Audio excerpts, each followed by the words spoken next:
All right, so today we're going to be going over the top 10 DPS E6 characters. It's definitely a series I think is a lot of fun.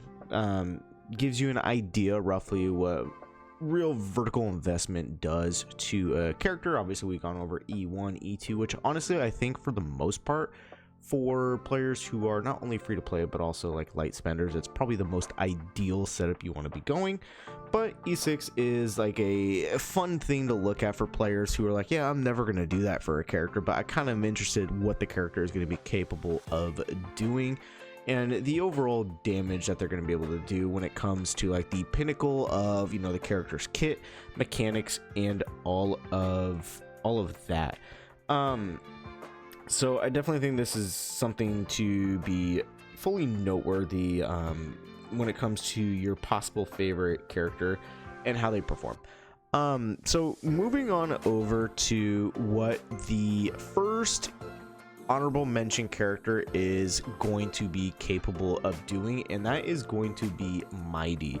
So we're looking at roughly about like 5.4 to like 6 million, depending on like rotations and everything, what you're going to be capable of doing. And then I'll just go over essentially what the characters E1, E2, E4, and E6 do, and then we can just like move on from there until we get into like the real nit and gritty of it. So E1 is going to be increase the damage multiplier of God Slayer be God to the primary target by 30%. This ability now deals to all enemies imaginary damage equal to the damage multiplier dealt by the primary target. E2, during Vendetta, the damage dealt by Mighty is going to be ignoring 50% of the enemy's defense. That's essentially what you want to be focusing on the most. He's also going to be receiving healing. After he receives healing, he's going to convert 40% of it into charge. Very good. E4 is that while in Vendetta, it's going to be increase the crit damage by 30% and restores 10% of the HP of his max HP after receiving attacks from the enemies. So like a self-sustaining character at that point. And then E6 for all the characters, right, is going to be like the pinnacle, is that when entering battle, immediately enters the Vendetta state and lowers the charge required for Godslayer be God by 100 points. So very, very good when it comes to overall damage.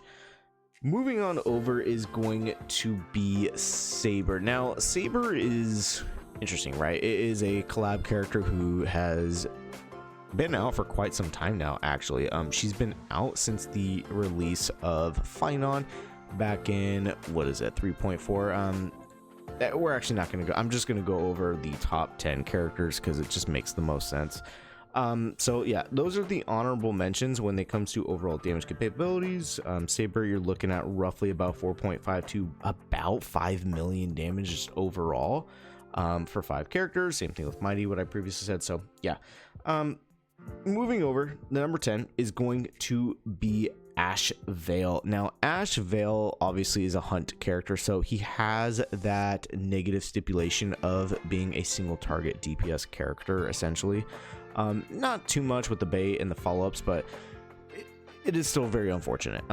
Lots of damage, very, very good. The highlights is going to be the E4 and E6. E4, his ultimate is going to be increasing his attack by 40% for 3 turns, which is very good. E6, when the bait exits the field, reduce all enemies all type res pen by 20%, and for every 1 stack of gluttony Ashvale has gained, the damage dealt is going to be increased by 3%, stacking up to 30%. So you're looking at about roughly 90% damage increase, but he still falls a little short, about 5 million to 6 million DPS, so slightly above the other characters, but still falls a little short. And the next character is actually going to be very surprising, I think, for a lot of people, and that is actually going to be Castus.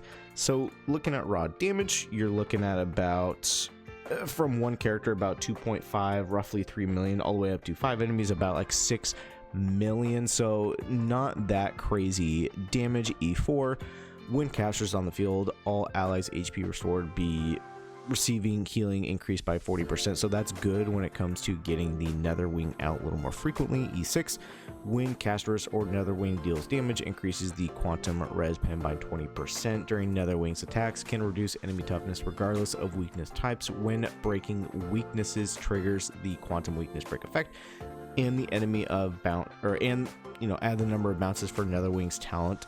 Wings sweep the ruins, additionally increases by 3. So not really a whole lot of overall pure damage when it comes to that, just more consistency with the damage, which is great and good, but overall raw numbers not that great. So coming in at, so that was 10, 9, coming in at number 8 is actually going to be Fineon, and Fineon at E4 is when using your Calamity Soul Scourge Edict, gains 4 stacks of Soul Scourge, so that allows for more meteors to be doing damage. And at E6, the overflow point of collected core flames no longer has an upper limit, so you can just stack as many core flames as you want. When the battle starts, you are going to start with 6 core flames, so being able to get into your Castellana state a little more frequently is very nice, and maintaining it is also very good. After using the attack of the Foundation Star Death Verdict, additionally deals true damage equal to 36% of the total damage dealt in this attack to the enemy target with the highest HP. So with Fineon, we're looking at roughly about like 4.5 to 5 million damage, all the way to 5 enemies, about 8 million, about to 9 million damage. So that's very consistent, right, when it comes to the overall damage numbers. Again, not anything too crazy and over the top at this current point. Coming at number 7 is actually going to be a character that is going to be somewhat surprising, and that is going to be the Thirta. Hera is going to be coming in, slotting in here.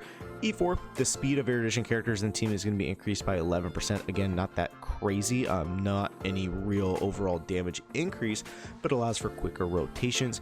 And then at E6, our ice res pen is going to be increased by 20%, and when the number of enemy targets on the field is like greater than 3, 2, or 1, you're going to be increasing the overall damage respectively 139%, 250%, and 400% respectively. So you're looking at a DPS character with the ultimate at that current point, but nothing outside of that, unfortunately. Everything else comes in her early eidolons, which I've talked about before. Moving on is going to be Heelins, and get over in your spot. Heelins at number, what is that, number 6. So E4, while the zone is active, reduces all type res pen by all enemies by 20%, very good. And at E6, when the zone is active at the start of each turn or after one target attack by an allied target, increases the maximum trigger count for Heelins' physical dot effect to 12. And it's going to increase the damage multiplier dealt by 20%. So overall, it not only allows her to do more damage, roughly, where is it? I have it written down. About 6 million for one enemy, all the way up to about 20 million for 5 targets.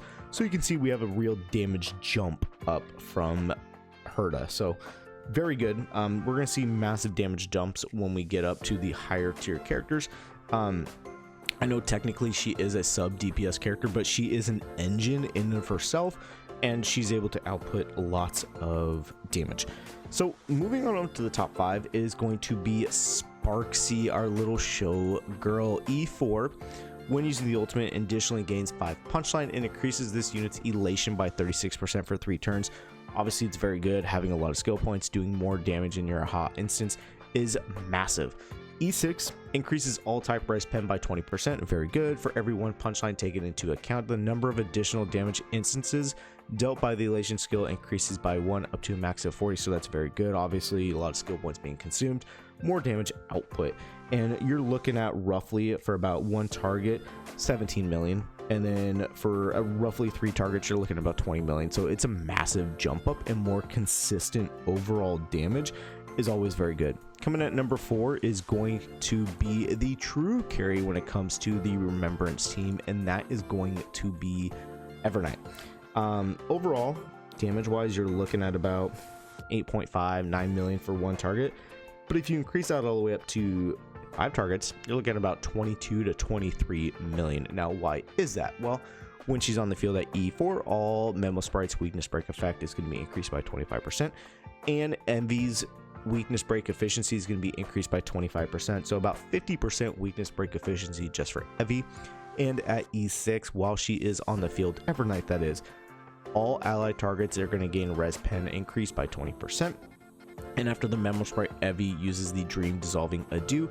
Evernight gains 30% of the amount of Memoria consumed this attack. So overall, we're looking at more total damage being dealt, which is just phenomenal. And obviously because of the other Eidolons with more people on the team, or on the enemy team, it's going to increase the overall damage by all Mammal Sprites. So it adds credence to the overall damage increase, just as a whole.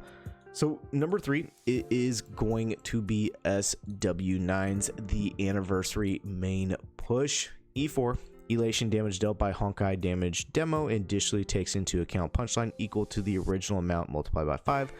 Overall, more damage is very good.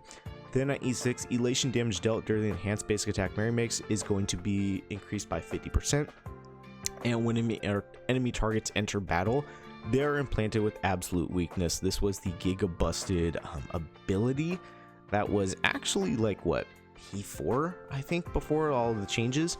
And it's gonna have a all type weakness, reduces their all type base res to 0.